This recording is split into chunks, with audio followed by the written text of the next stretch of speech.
그날 밤 저희 가족의 평온한 일상은 산산이 부셔졌습니다. 밤 10시쯤이었어요. 저는 남편과 나란히 소파에 앉아 TV를 보고 있었죠. 아이들은 이미 잠든 시간이었습니다. 하루의 끝이 고요하게 저물어가는 줄만 알았어요. 그때 남편의 휴대폰이 울렸습니다.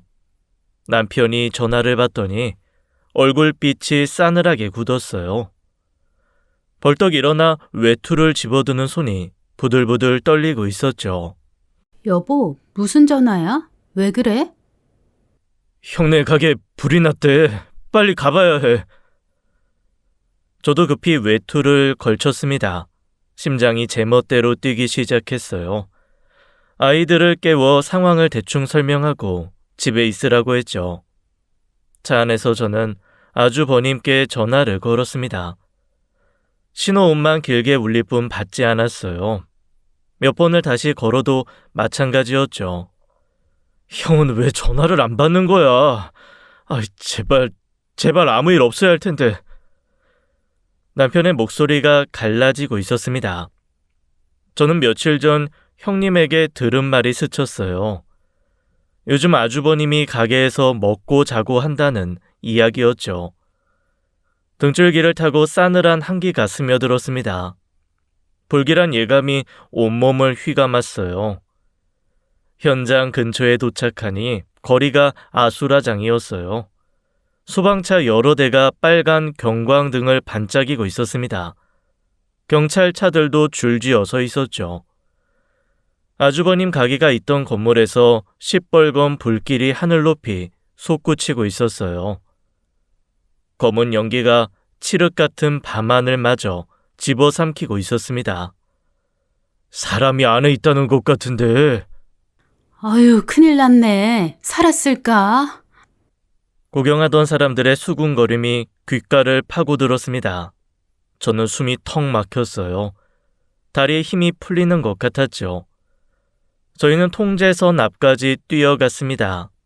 경찰이 팔을 벌려 막아섰어요. 제 형이 안에 있을 수도 있다고요. 제발 좀 비켜주세요. 형! 남편이 울부짖듯 소리쳤습니다. 목이 찢어져라 형을 불렀죠. 하지만 경찰은 요지부동이었어요. 그때 건물 안에서 들것이 나왔습니다. 누군가 실려 있었어요. 저희가 달려가 들것을 들여다보았죠. 팔과 목에 시뻘겋게 화상을 입은 사람, 살점이 너덜너덜하게 일어나 있었습니다. 아주버님이었어요. 여보!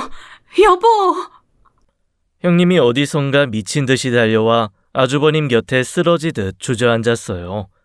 머리를 쥐어뜯으며 울부짖는 형님의 모습이 처참했습니다. 구급차가 아주버님을 싣고 사이렌을 울리며 출발했어요. 저희도 급히 차에 올라 병원으로 뒤따랐죠. 형님도 함께였습니다. 응급실 앞 복도 차가운 형광등 불빛 아래서 저희는 밤새 소식을 기다렸어요. 의사가 나오기만을 손모아 빌었습니다. 형님은 복도 의자에 앉아 고개를 떨군 채 흐느꼈어요. 어깨가 쉴 새 없이 떨리고 있었죠. 저는 자판기에서 종이컵에 물을 받아 형님께 건넸습니다. 형님, 물 좀 드세요. 아주버님 분명 괜찮으실 거예요. 형님이 제 손을 덥석 잡았어요. 손끝이 얼음장처럼 차가웠습니다. 동서, 어떡해. 우리 이제 어떡하면 좋아. 형님이 제 손을 부여잡고 오열했습니다. 저는 아무 말도 할 수가 없었어요. 그저 형님의 손을 꼭 잡아드리는 것밖에는요. 다음 날 아주버님이 의식을 되찾았다는 연락이 왔습니다. 우리는 안도했어요. 살아있음에 감사를 했죠. 그렇게 며칠 아주버님이 입원한 병실을 매일 찾았습니다. 아주버님 목과 팔에 화상 흉터가 선명하게 남아있었어요.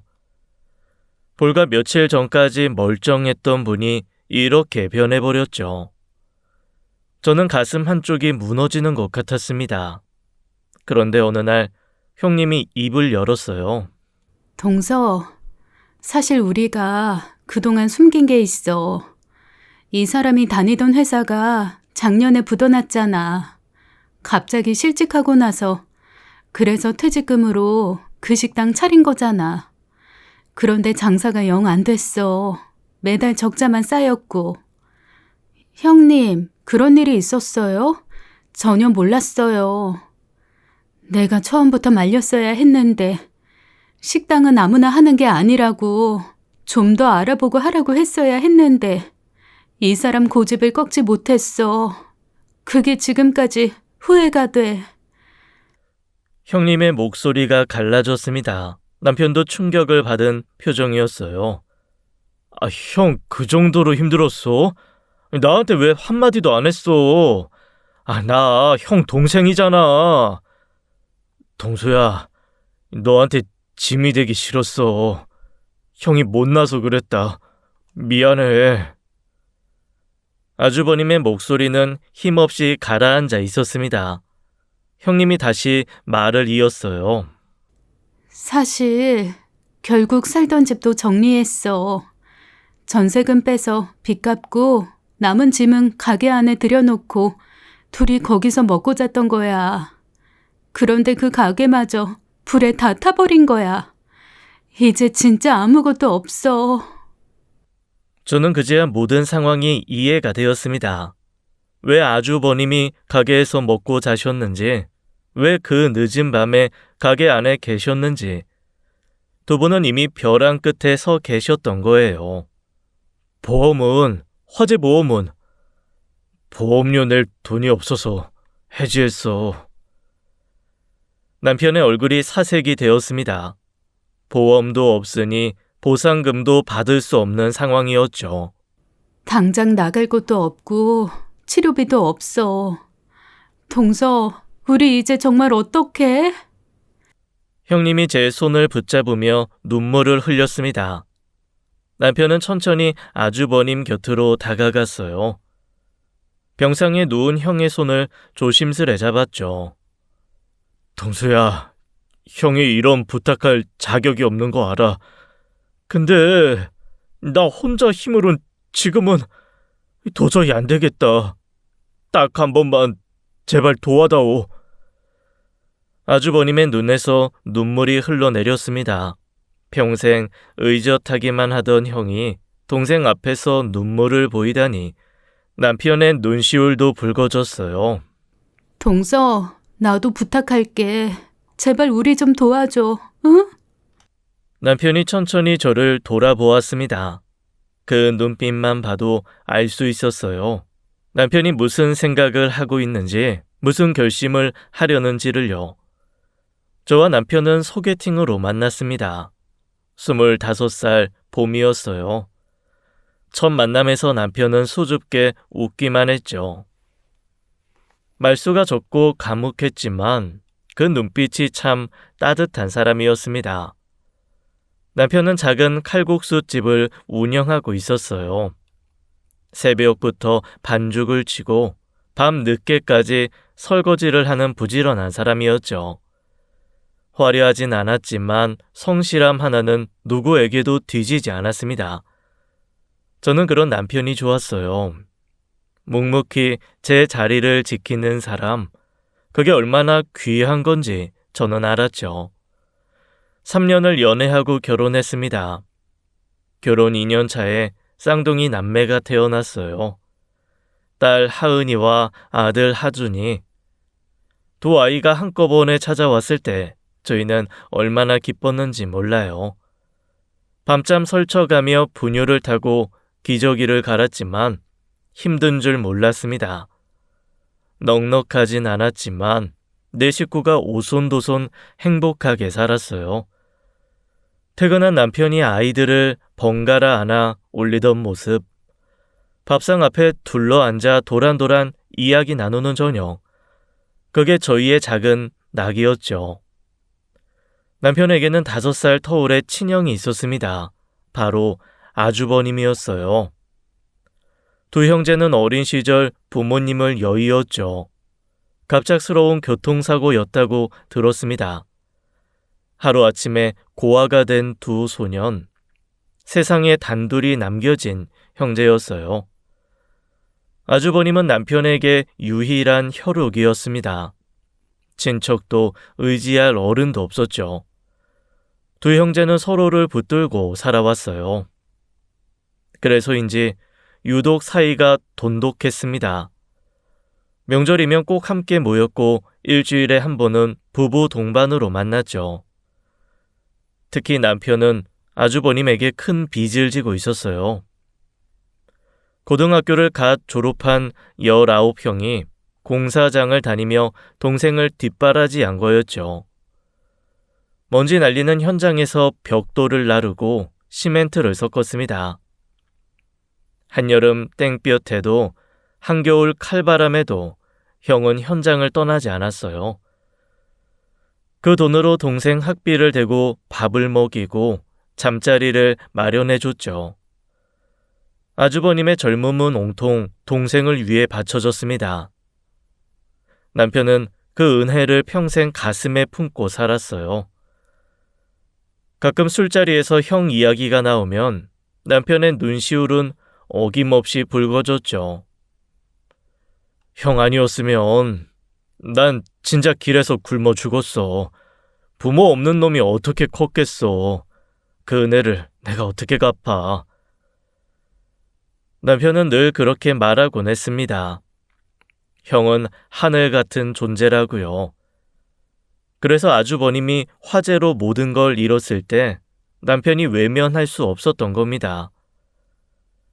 저도 남편의 그런 마음을 충분히 이해했어요. 아니, 당연하다고 생각했습니다. 피부치가 저렇게 쓰러져 있는데 어떻게 모른 척 할 수 있겠어요. 병원에서 돌아온 날 밤이었습니다. 남편이 조심스럽게 입을 열었어요. 여보, 나 할 말이 있어. 집 팔아서 형 도와주면 안 될까? 형이 지금 아무것도 없잖아. 치료비도 없고 갈 곳도 없고. 내가 형한테 진 빚이 있어서 그래. 제발 한 번만 생각해줘. 저는 쉽게 대답하지 못했습니다. 집을 판다는 게 어디 쉬운 일인가요? 아이들이 태어나고 자란 곳이에요. 온 가족의 추억이 서린 보금자리였죠. 며칠 밤을 뒤척이며 고민했습니다. 이 집을 팔면 우리는 어디로 가야 하나? 아이들한테 뭐라고 설명해야 하나? 생각이 꼬리를 물었어요. 하지만 병실에서 봤던 아주버님의 모습이 자꾸 떠올랐습니다. 화상으로 일그러진 얼굴, 절망에 빠진 눈빛, 제 손을 붙잡고 오열하던 형님, 그 모습들을 외면할 수가 없었어요. 결국 저는 남편에게 고개를 끄덕였습니다. 그래, 여보. 아주버님 도와드리자. 우린 다시 일어서면 되잖아. 남편이 제 손을 꽉 잡았어요. 아무 말 없이 한참을 그렇게 있었죠. 그 손에서 전해지는 고마움이 느껴졌습니다. 저희는 살고 있는 집을 매물로 내놓았어요. 한 달쯤 지나 집이 팔렸습니다. 손에 쥔 돈이 묵직했죠. 하지만 그 돈은 저희 것이 아니었어요. 먼저 아주버님의 화상 치료비를 냈습니다. 병원비가 생각보다 많이 나왔죠. 형님이 살 수 있는 작은 전셋방도 구해드렸어요. 아주버님이 퇴원하면 새로 가게를 차릴 수 있도록 창업 자금도 마련해드렸습니다. 남은 돈으론 저희는 작은 전세 아파트로 이사했어요. 예전 집보다 좁고 낡았지만 불평하지 않았습니다. 가족이 함께라면 어디든 집이 될 수 있으니까요. 이사를 마친 어느 날이었습니다. 아주버님 부부가 저희 집을 찾아오셨어요. 현관문을 열자마자 두 분이 바닥에 무릎을 꿇었습니다. 동서, 정말 고마워. 이 은혜는 죽어도 못 잊을 거야. 반드시 갚을게. 꼭 갚을 테니까. 동수야, 형이 못난 형이다. 네 덕분에 다시 살았어. 이 빚은 꼭 갚을게. 두고 봐라. 형이 반드시 성공해서 갚을 테니까. 두 분의 눈에서 눈물이 흘러내렸습니다. 저와 남편은 얼른 두 분을 일으켜 세웠어요. 형 이러지 마. 형이 나한테 해준 게 얼마인데 빚 같은 소리 하지 마. 그냥 다시 건강하게 일어서기만 해. 맞아요, 형님. 가족끼리 이러실 거 없어요. 힘내세요. 다 잘 될 거예요. 그날 저희는 네 사람이 손을 맞잡고 한참을 울었습니다. 그때는 정말 몰랐어요. 이 따뜻한 눈물이 언젠간 저를 향한 칼날이 될 줄은요. 아주버님은 퇴원 후 배달 전문 식당을 새로 오픈했습니다. 저희가 마련해드린 창업 자금으로요. 처음에는 장사가 그저 그랬어요. 하루 매출이 들쭉날쭉했죠. 그래도 아주버님은 열심히 했습니다. 새벽부터 재료를 손질하고 밤늦게까지 배달을 돌렸어요. 그러던 중 전국적으로 감염병 사태가 터졌습니다. 세상이 멈춰버린 것 같았어요. 사람들이 외출을 자제하면서 거리가 텅텅 비었죠. 식당들은 하나둘 문을 닫았습니다. 그런데 배달 주문은 오히려 폭발적으로 늘어났어요. 집에 갇힌 사람들이 너도 나도 음식을 시켜 먹었죠. 아주버님 가게는 때를 잘 만났습니다. 주문이 밀려들어 손이 모자랄 지경이었어요. 말 그대로 대박이 난 거죠.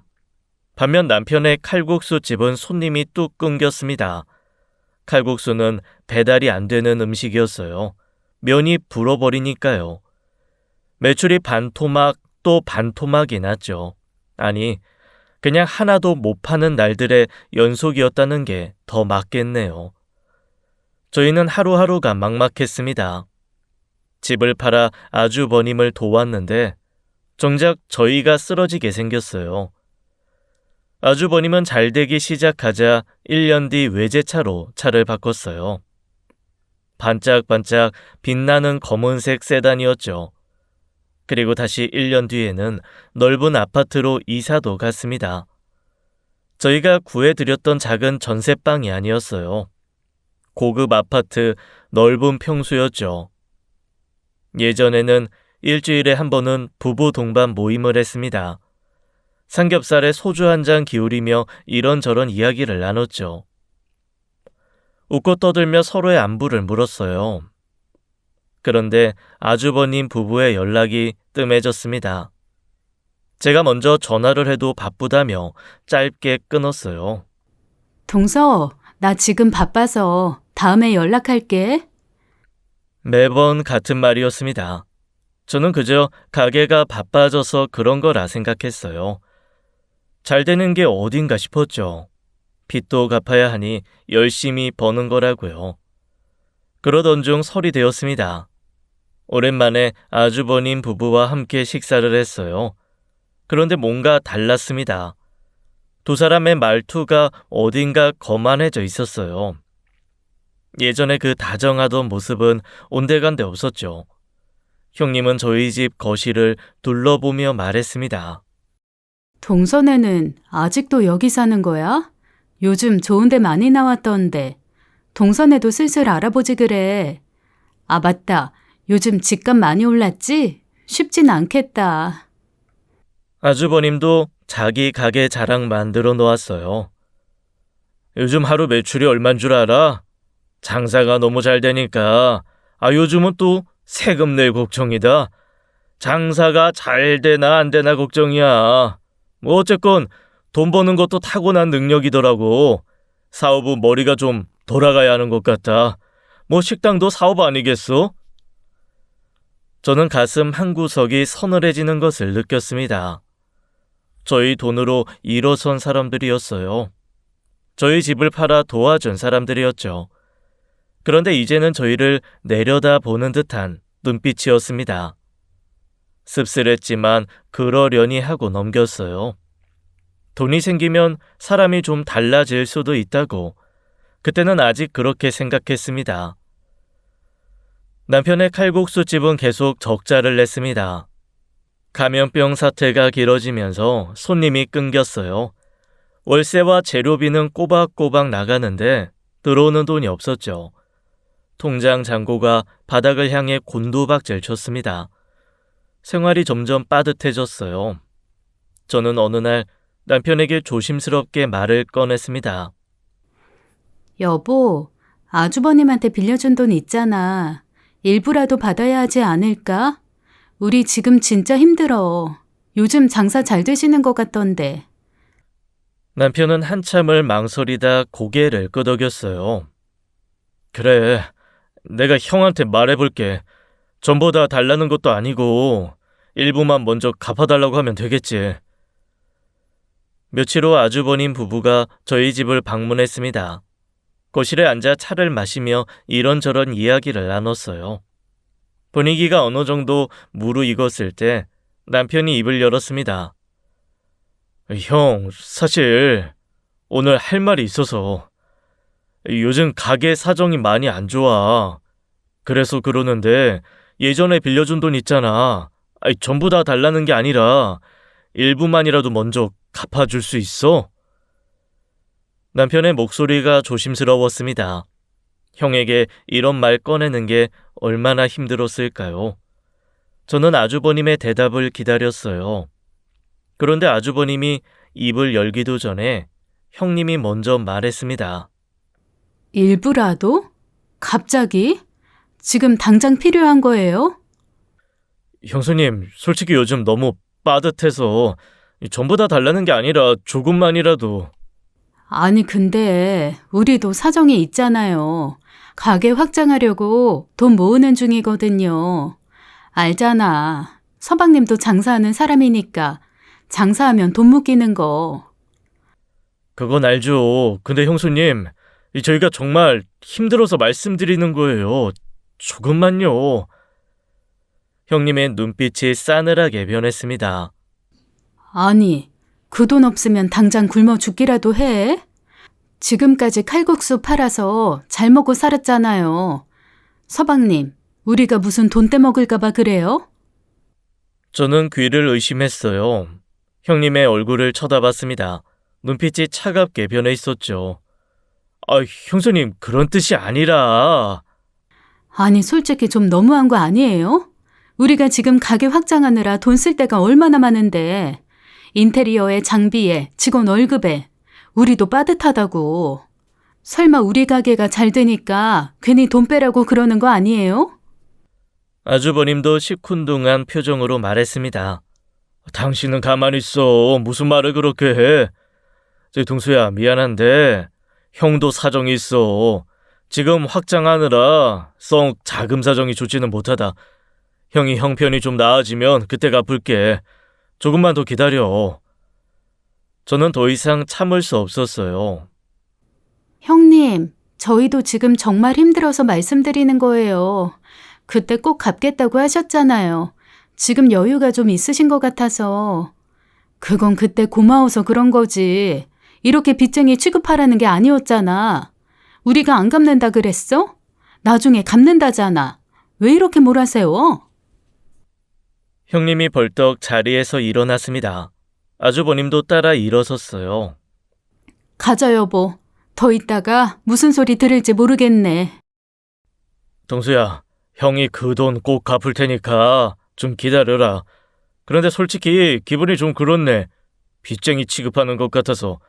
만약 내가 네 입장이라면 나 그 돈 갚으란 소리 안 해. 그냥 동생 성공을 멀리서 축하만 해주겠지. 아휴. 두 사람은 인사도 없이 현관으로 향했습니다. 문이 쾅 닫혔어요. 저와 남편은 텅 빈 거실에 멍하니 앉아 있었습니다. 차가운 침묵만이 남았죠. 그리고 그해 겨울이었습니다. 하늘에서 폭설이 쏟아지던 날이었어요. 세상이 하얗게 뒤덮였죠. 남편은 적자를 조금이라도 메우기 위해 배달도 시작한 상태였습니다. 칼국수는 원래 배달이 안 되는 음식이에요. 면이 불어버리니까요. 그래서 따로 배달용 메뉴를 만들었죠. 볶음밥이나 김치찌개 같은 것들요. 그날도 주문이 몇 건 들어왔습니다. 그런데 배달 대행 기사 콜이 잡히지 않았어요. 폭설 때문에 다들 운행을 포기한 거지요. 주문은 계속 밀리는데 배달을 못하면 가게 배달 어플에서 가게 별점이 떨어집니다. 요즘 세상의 별점은 곧 생명이에요. 별점 하나의 장사가 흔들리니까요. 남편이 외투를 집어들었습니다. 내가 직접 갔다 올게. 금방이야. 여보, 눈이 너무 많이 와. 위험해. 오늘은 그냥 취소하자. 어? 취소하면 평점 떨어져. 평점 떨어지면 주문 뚝 끊기는 거 알잖아. 금방 다녀올게. 걱정 마. 그래도 오토바이는 위험하잖아. 제발 오늘만 쉬어. 괜찮아. 조심히 갈게. 1시간이면 돌아와. 남편은 제 손을 한번 꼭 잡아주고 오토바이 키를 들었습니다. 헬멧을 쓰고 가게를 나서는 뒷모습. 저는 괜히 불안했어요. 가슴 한쪽이 싸늘하게 내려앉는 느낌이었죠. 그때 붙잡았어야 했습니다. 제발 가지 말라고 매달렸어야 했어요. 저는 가게에 남아 남편을 기다렸습니다. 창밖으로 눈이 점점 더 거세게 내렸어요. 시간이 지날수록 불안감이 커졌죠. 30분이 지났습니다. 40분이 지났어요. 1시간이 되어도 남편은 돌아오지 않았습니다. 전화를 걸었어요. 신호음만 울리고 받지 않았죠. 다시 걸었습니다. 또 받지 않았어요. 손이 떨리기 시작했습니다. 왜 안 받아? 제발 받아. 그때 제 휴대폰이 울렸습니다. 남편인가 싶어 후다닥 받았어요. 그런데 모르는 번호였죠. 이동수 씨 보호자분 되시죠? 남편분이 교통사고를 당하셨습니다. 지금 땡땡병원 응급실로 빨리 와주세요. 머릿속이 하얘졌습니다. 뭐라고 대답했는지 기억도 안 나요. 저는 가게 문도 제대로 안 잠그고 뛰쳐나갔습니다. 택시를 잡아 병원 응급실로 달려갔어요. 응급실에 도착하니 의사가 저를 기다리고 있었습니다. 의사의 표정이 심상치 않았어요. 저는 다리에 힘이 풀리는 것을 느꼈죠. 보호자분이시죠? 죄송합니다. 환자분이 현장에서 사망하셨습니다. 사고 충격이 너무 컸습니다. 그 순간 세상이 멈췄습니다. 의사의 입이 움직이는 게 보였지만 아무 소리도 들리지 않았어요. 눈앞이 캄캄해졌죠. 다리에서 힘이 빠져나갔습니다. 저는 그 자리에서 쓰러졌어요. 정신을 차렸을 때 저는 병원 침대에 누워 있었습니다. 천장을 바라보며 생각했어요. 꿈이길 바랬습니다.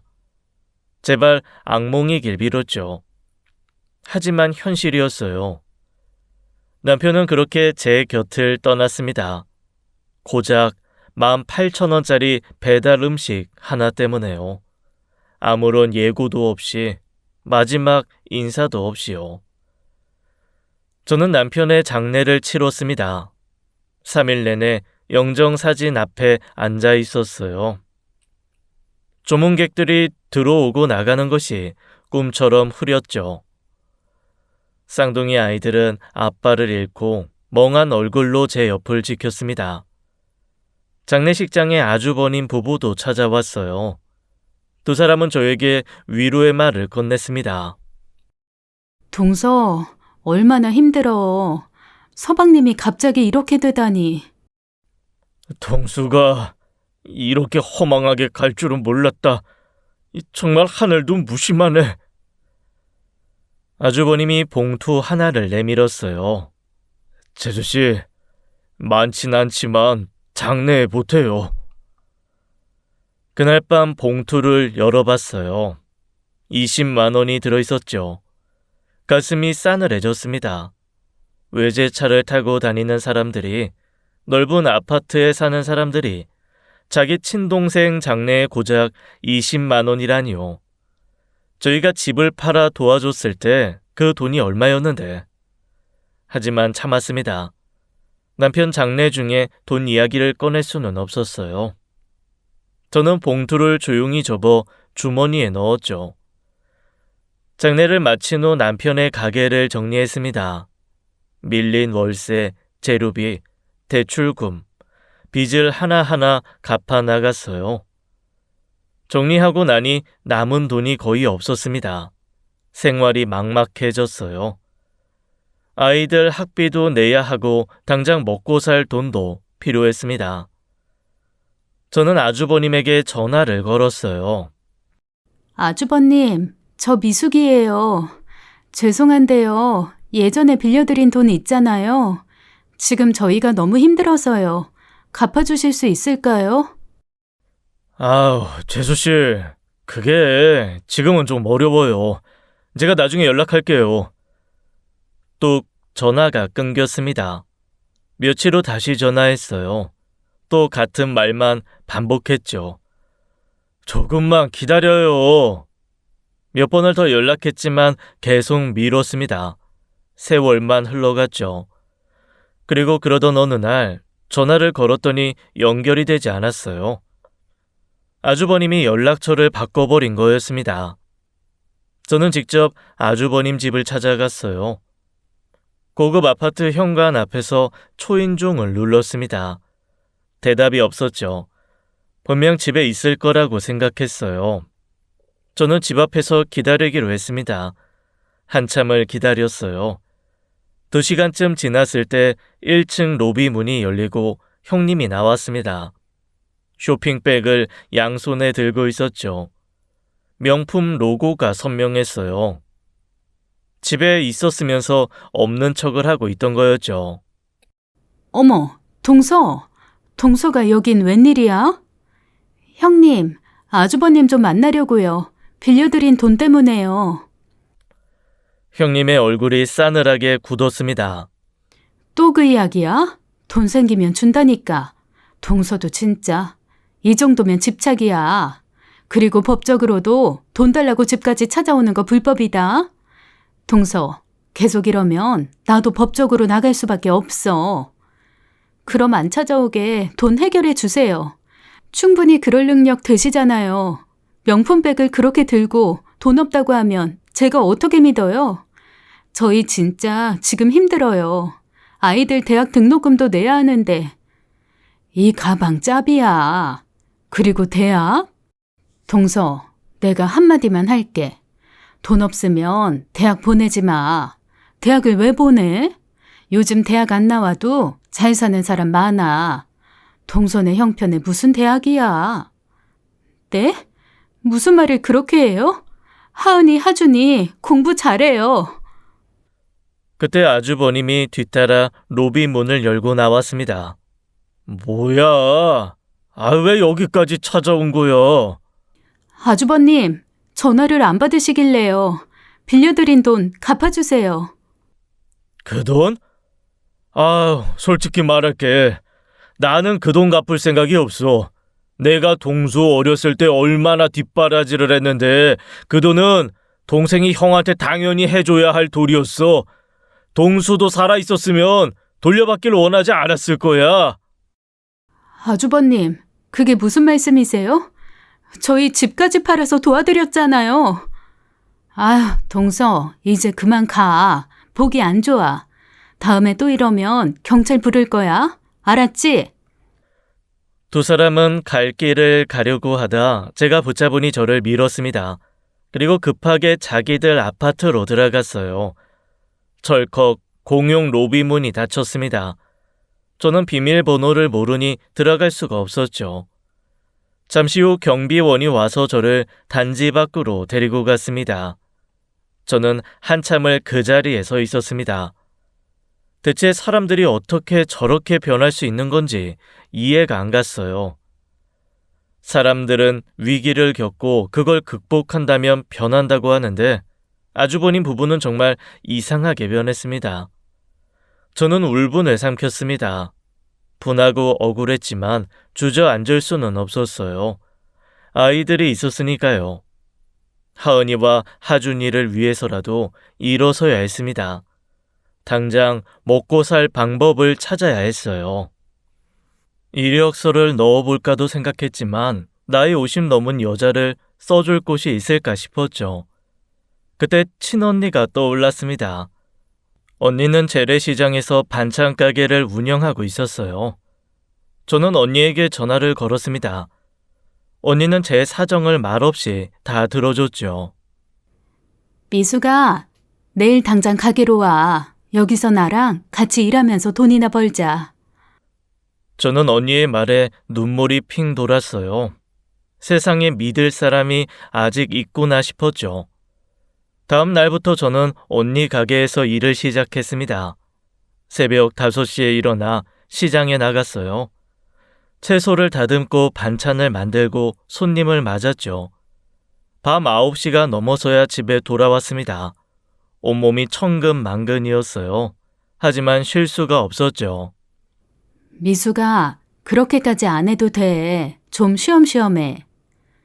언니, 괜찮아. 언니한테 신세 지는 것도 미안한데 이 정도는 해야지. 저는 언니에게 폐를 끼친다는 생각에 더 열심히 일했습니다. 그게 제가 할 수 있는 유일한 보답이었으니까요. 쌍둥이 아이들도 저를 도왔어요. 둘이서 집안일도 하고 제가 신경 쓰지 않도록 알아서 공부도 하고 했죠. 저희 셋은 남편의 빈자리를 서로 채워주며 버텼습니다. 밤이면 식탁에 둘러앉아 하루 이야기를 나눴어요. 웃기도 하고 울기도 했죠. 그렇게 서로를 의지하며 하루하루를 견뎌냈습니다. 하지만 아주버님에 대한 분노는 사라지지 않았어요. 일을 하면서도 밥을 먹으면서도 그 생각이 났습니다. 저희 집을 팔아 도와줬는데 이렇게 배신을 당하다니 이대로 당하고만 있을 수는 없었어요. 저는 법률 상담을 받기로 결심했습니다. 변호사 사무실을 찾아갔어요. 변호사에게 그동안의 상황을 설명했습니다. 그리고 아주버님에게 돈을 이체했던 통장 내역을 보여줬죠. 이 정도 증거면 충분합니다. 민사소송으로 받아낼 수 있어요. 금액도 크고 이체 내역도 명확하니까요. 정말요? 그럼 소송 진행해 주세요. 저희 남편이 힘들게 번 돈 꼭 돌려받고 싶어요. 알겠습니다. 먼저 내용 증명을 보내볼게요. 소송 전에 합의 기회를 주는 겁니다. 그래도 안 갚으면 그때 본격적으로 소송 진행하죠. 며칠 후 아주버님에게 내용 증명이 발송되었습니다. 소송을 예고하는 내용이었죠. 저는 이제 물러서지 않기로 했어요. 끝까지 가보기로 마음먹었습니다. 내용 증명을 보낸 후 며칠이 지났습니다. 아주버님에게서 아무런 연락이 없었어요. 저는 기다리다 지쳐 아주버님이 운영하는 가게 쪽 연락처로 직접 문자를 보냈습니다. 아주버님, 연락 주세요. 답 없으시면 바로 소송 진행하겠습니다. 짧지만 단호한 문자였어요. 이제 더 이상 사정을 봐줄 생각이 없었죠. 문자를 보내고 1시간쯤 지났을까요? 제 휴대폰이 울렸습니다. 아주버님이었어요. 여보세요? 재수씨. 목소리가 이상했어요. 울먹이는 것 같았죠. 재수씨, 나 지금 돈 갚기 어려워요. 네? 또 그 소리세요? 그렇게 돈 자랑하셨으면서 갑자기 돈이 없어요? 이혼했어요. 네? 그게 무슨 소리예요? 갑자기요? 사실 내가 다른 여자 만나다가 그래서 이혼당했어요. 저는 잠시 말을 잃었습니다. 이혼하면서 재산 다 뺏겼어요. 가게도 집도 차도 전부 마누라한테 넘어갔어요. 나 지금 무일푼이에요. 진짜 아무것도 없어요. 아주버님의 목소리가 점점 떨렸어요. 훌쩍거리는 소리까지 들렸죠. 재수씨, 나도 힘들어요. 돈을 갚고 싶어도 갚을 수가 없다고요. 지금 나 거지예요. 제발 이해해줘요. 내가 나중에 그 돈 꼭 갚을 테니까 조금만 기다려줘요. 저는 전화기를 든 채 가만히 듣고 있었습니다. 아주버님은 계속 울먹였어요. 자기가 피해자라는 듯이요. 그런데 뭔가 이상했습니다. 갑자기 이혼이라니요. 타이밍이 너무 절묘했습니다. 저는 직감적으로 알았어요. 이건 거짓말이라고요. 제수씨, 듣고 있어요? 제발 한 번만 더 기회를 줘요. 나도 다시 일어서면 그때 꼭. 저는 아무 말도 하지 않았습니다. 더 들을 필요가 없었어요. 저는 조용히 전화를 끊어버렸습니다. 손이 떨렸어요. 분노 때문이었죠. 사람이 어떻게 저렇게까지 할 수 있을까요? 죽은 동생의 아내를 저렇게 속이려 들다니요. 저는 곧바로 변호사를 찾아갔습니다. 아주버님이 한 말을 그대로 전달했어요. 외도를 해서 이혼당했다는 것, 재산을 전부 뺏겼다는 것, 지금은 무일푼이라는 것까지요. 변호사는 제 말을 듣더니 피식 웃었습니다. 전형적인 사회행위네요. 사회행위요? 그게 뭔데요?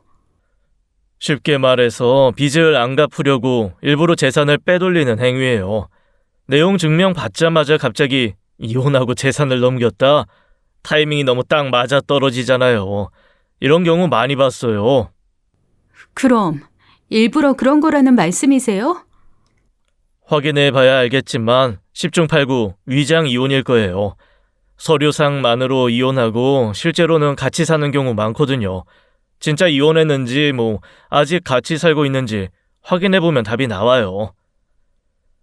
저는 변호사 사무실을 나와 흥신소를 찾아갔습니다. 돈이 아깝지 않았어요. 진실을 알아야 했으니까요. 며칠 후 조사 결과가 나왔습니다. 아주버님과 형님은 이혼 신고를 한 후에도 같은 집에서 함께 살고 있었어요.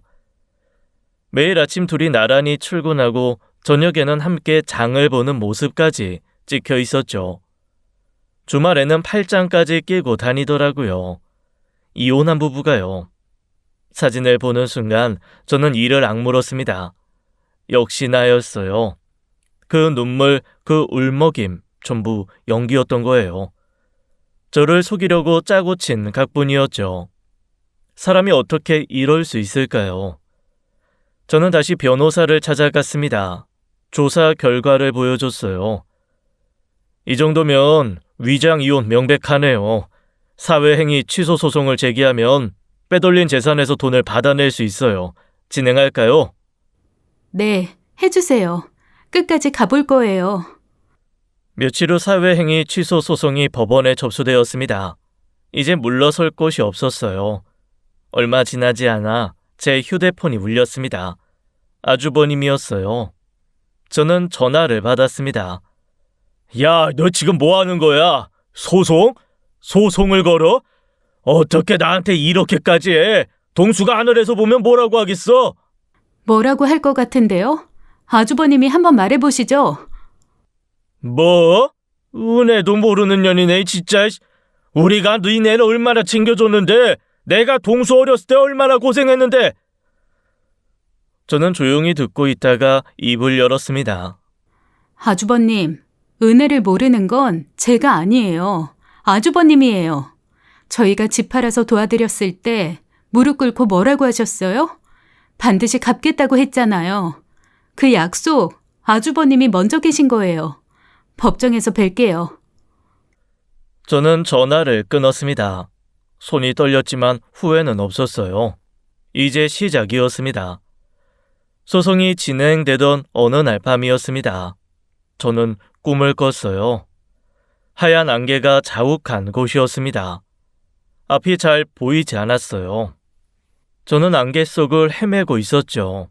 발밑도 보이지 않았습니다. 어디로 가야 할지 알 수 없었어요. 그때 저 멀리 누군가 서 있는 게 보였습니다. 익숙한 뒷모습이었어요. 넓은 어깨, 약간 구부정한 자세, 심장이 쿵 내려앉았죠. 남편이었습니다. 여보야? 저는 남편에게 달려가려 했어요. 그런데 아무리 뛰어도 거리가 좁혀지지 않았습니다. 마치 제자리를 걷는 것 같았죠. 다리가 무거웠어요. 물속을 걷는 기분이었습니다. 남편이 천천히 돌아섰습니다. 그 얼굴을 보는 순간 눈물이 터질 것 같았어요. 보고 싶었던 얼굴이었죠. 매일 밤 그리워하던 그 사람이었습니다. 여보, 나야. 왜 거기 서 있어? 이리 와. 남편은 아무 말 없이 저를 바라봤습니다. 표정이 굳어 있었어요. 평소에 보던 따뜻한 눈빛이 아니었죠. 뭔가 다급한 것 같기도 했습니다. 불안함이 밀려왔어요. 저는 다시 남편에게 다가가려 했어요. 그때 남편이 입을 열었습니다. 조심해. 뭐? 뭘 조심하라는 거야? 여보, 조심해. 무슨 말이야? 여보, 가지 마. 남편의 모습이 희미해지기 시작했습니다. 안개 속으로 녹아드는 것 같았어요. 아니, 사라지고 있었죠. 손을 뻗었지만 잡히지 않았습니다. 손가락 끝에 스치는 것 같더니 허공만 움켜쥐었어요. 남편은 그렇게 사라져버렸습니다. 저는 놀라서 눈을 떴습니다. 심장이 미친 듯이 뛰고 있었어요. 온몸이 식은땀으로 젖어 있었죠. 손을 가슴에 얹어보니 두근거림이 멈추지 않았습니다. 시계를 보니 새벽 3시였어요. 다시 눈을 감아봤지만 잠이 오지 않았습니다. 남편이 한 말이 자꾸 머릿속을 맴돌았죠. 그냥 꿈이라고 치부하기엔 너무 생생했어요. 저는 뒤숭숭한 마음에 일어나 출근 준비를 했습니다. 어차피 잠도 안 오는데 일찍 나가기로 했어요. 평소보다 1시간이나 일찍 언니 반찬 가게에 도착했습니다. 아직 해도 뜨지 않은 시간이었죠. 거리는 어둡고 고요했어요. 가로등만 희미하게 빛나고 있었습니다. 가게 앞에 서는 순간이었습니다. 이상한 냄새가 코를 찔렀어요. 톡 쏘는 듯한 자극적인 냄새, 휘발유 냄새였습니다. 저는 본능적으로 위험을 감지했습니다. 뭔가 이상했어요. 이 새벽에 왜 이런 냄새가 나는 걸까요? 남편이 꿈에서 한 말이 스쳤습니다. 조심하라던 그 말이요. 가게 안으로 들어가지 않고 주변을 살폈습니다. 눈을 가늘게 뜨고 어둠 속을 훑었어요. 가게 옆 좁은 골목 쪽으로 시선이 갔습니다. 그 순간 심장이 멎는 줄 알았어요. 어둠 속에 누군가 쭈그려 앉아 있었습니다. 검은 복면을 쓴 남자였어요. 손에는 뭔가 들려 있었죠. 저는 비명을 삼켰습니다. 도망쳐야 한다는 생각이 머릿속을 스쳤죠. 그때 남자와 눈이 마주쳤습니다. 복면 사이로 보이는 두 눈이 저를 향해 있었어요. 남자가 움찔했습니다. 그 남자도 당황한 기색이 역력했죠. 들킨 거예요. 저는 뒤로 물러서려 했습니다. 그 순간 남자가 벌떡 일어나 달려들었어요. 생각할 틈도 없었죠. 남자가 저를 가게 안으로 밀어 넣으려 했습니다. 저는 있는 힘껏 저항했어요. 발버둥을 치고 손톱으로 할퀴었죠. 놓으라고! 사람 살려! 몸싸움 끝에 저는 바닥에 나뒹굴었습니다. 무릎이 까지고 손바닥이 쓰렸어요. 그때 손끝에 뭔가 닿았습니다. 벽돌이었어요. 가게 앞에 쌓아둔 벽돌 더미에서 굴러나온 것이었죠. 저는 벽돌을 움켜쥐었습니다. 남자가 다시 덤벼드는 순간 있는 힘껏 휘둘렀어요. 둔탁한 소리와 함께 벽돌이 남자의 머리를 내리쳤습니다. 남자가 휘청거렸어요. 하지만 쓰러지지 않았습니다. 잠시 비틀거리더니 이내 다시 저를 잡았어요. 힘이 장사였죠. 저는 끌려가듯 가게 안으로 밀려 들어갔습니다. 바닥이 미끄러웠어요. 휘발유가 뿌려져 있었죠. 저는 그제야 상황을 깨달았습니다. 이자가 가게에 불을 지르려는 거였어요. 남자가 주머니에서 뭔가를 꺼냈습니다. 라이터였어요. 저는 숨이 턱 막혔죠. 여기서 불을 붙이면 저도 같이 타 죽는 거잖아요. 제발 그러지 마. 왜 이래? 나한테 왜 이러는 거야? 다 네 탓이야. 네가 가만히 있었으면 이렇게 안 됐어. 이제 와서 뭘 빌어? 남자가 라이터를 켰습니다. 찰칵. 작은 불꽃이 피어올랐어요. 그런데 그 순간이었습니다. 불꽃이 남자의 바지단으로 옮겨 붙었어요. 아마도 휘발유를 뿌리다가 자기 바지에 그 휘발유가 묻었었나 봅니다. 남자는 몰랐나 봐요. 불이 순식간에 번졌습니다. 다리에서 허리로, 허리에서 상체로, 눈 깜짝할 사이였어요. 남자의 옷이 활활 타올랐어요. 남자가 비명을 지르며 바닥을 뒹굴었습니다. 공포에 질린 괴성이 가게 안을 가득 채웠죠. 저는 공포에 질려 뒷걸음질 쳤어요. 그 불길이 바닥에 뿌려진 휘발유를 타고 퍼지기 시작했습니다. 가게 한쪽 선반에서 불이 솟아올랐어요. 연기가 피어오르고 타는 냄새가 코를 찔렀죠. 불길이 점점 커지고 있었습니다. 저는 정신을 차렸습니다. 이대로 있으면 가게가 다 타버려요. 언니 가게를요. 언니가 평생 일군 가게를 이렇게 잃을 수는 없었습니다. 저는 가게 안을 둘러봤어요. 구석에 빨간 소화기가 눈에 들어왔습니다. 달려가 소화기를 집어들었어요. 안전핀을 벗고 불길을 향해 뿌렸습니다. 하얀 분말이 쏟아져 나왔어요. 선반에 붙은 불이 꺼지기 시작했죠. 바닥에 뒹구는 남자에게도 소화기를 뿌렸습니다. 죽이고 싶을 만큼 미웠지만 사람이 타 죽는 걸 보고 있을 수는 없었어요. 불이 꺼지자 남자는 바닥에 늘어졌습니다. 다리와 몸에 큰 화상을 입었는지 신음을 흘렸어요. 가게는 다행히 큰 피해는 없었습니다. 일부 선반이 그을리고 물건 몇 개가 탔을 뿐이었죠. 저는 급히 밖으로 나가 119와 112에 신고를 했습니다. 얼마 지나지 않아 소방차와 경찰차가 도착했어요. 구급대원들이 남자에게 달려갔습니다. 경찰이 바닥에 쓰러진 남자에게 다가갔어요. 그리고 복면을 벗겼습니다. 그 순간 저는 그 자리에 얼어붙었어요. 복면 속 얼굴 아주버님이었습니다. 아주버님? 믿을 수가 없었어요. 설마 했는데 정말 아주버님이었습니다. 저를 죽이려고 한 사람이 남편의 친형이었어요. 아주버님이 구급대원에 의해 들것에 실려갔습니다. 고통스러운 신음을 흘리며 실려가는 모습을 멍하니 바라봤어요. 저는 경찰에게 사건 진술을 했습니다. 그동안 있었던 일을 전부 말했죠.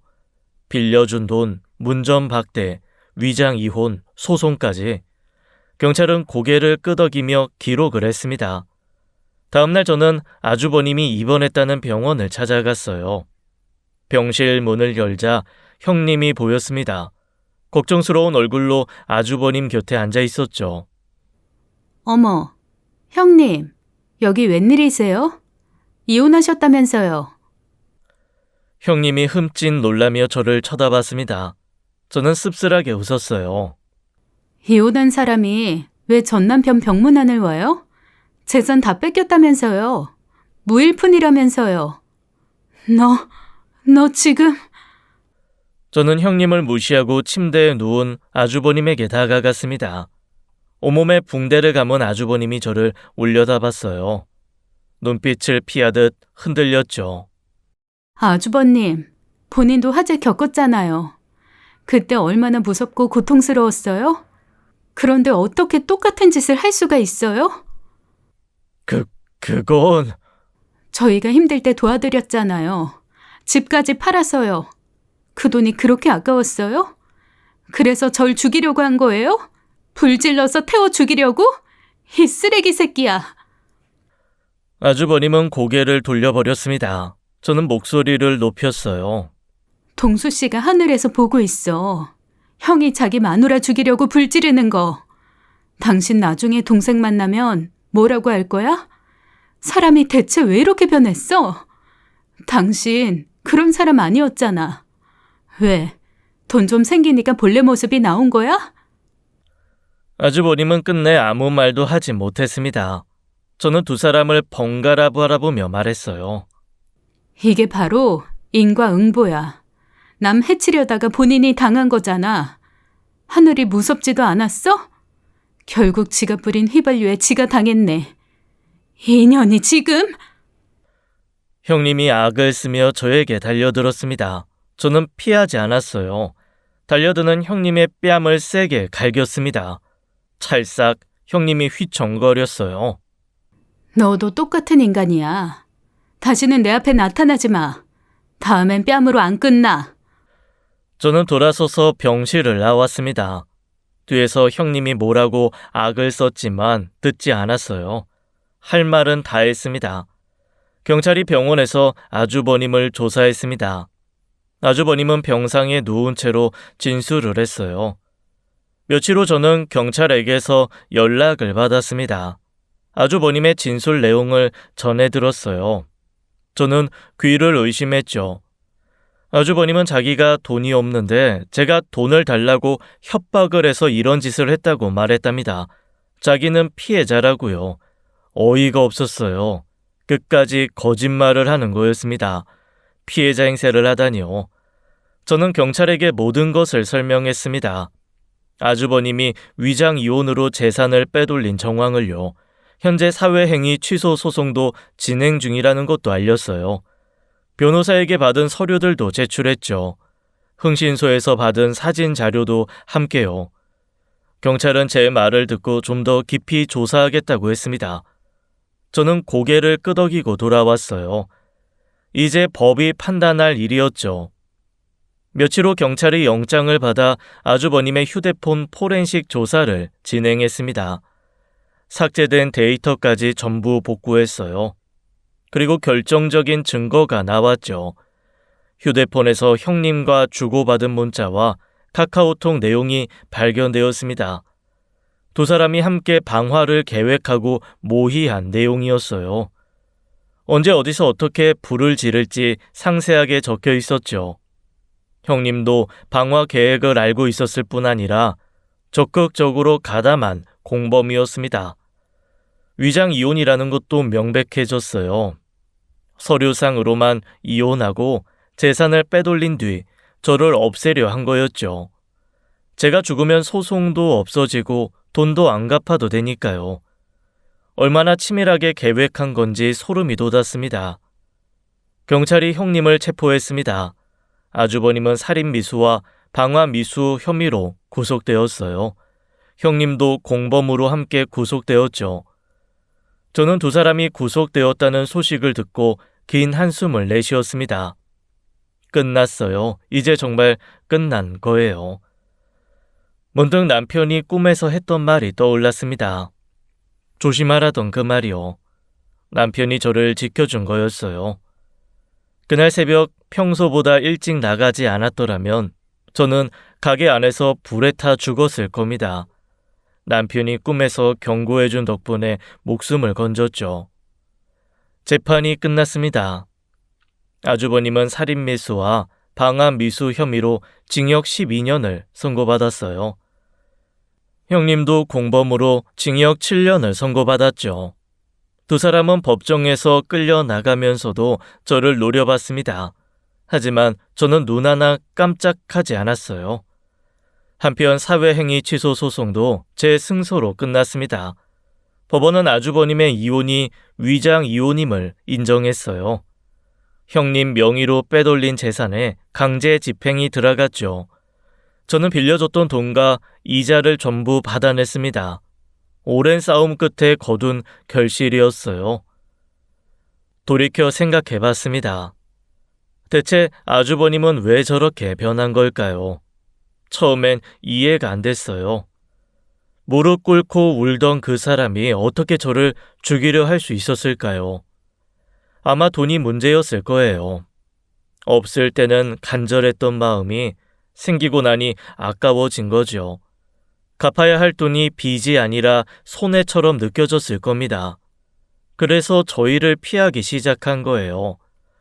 은혜가 부담이 되고 고마움이 원망이 된 거죠. 결국 돈 앞에서 사람의 본성이 드러난 거였습니다. 씁쓸했지만 그게 현실이었어요. 하지만 아무리 그래도 의문은 계속 남아 있었습니다. 분명 남편과 아주버님은 사이좋은 형제였으니까요.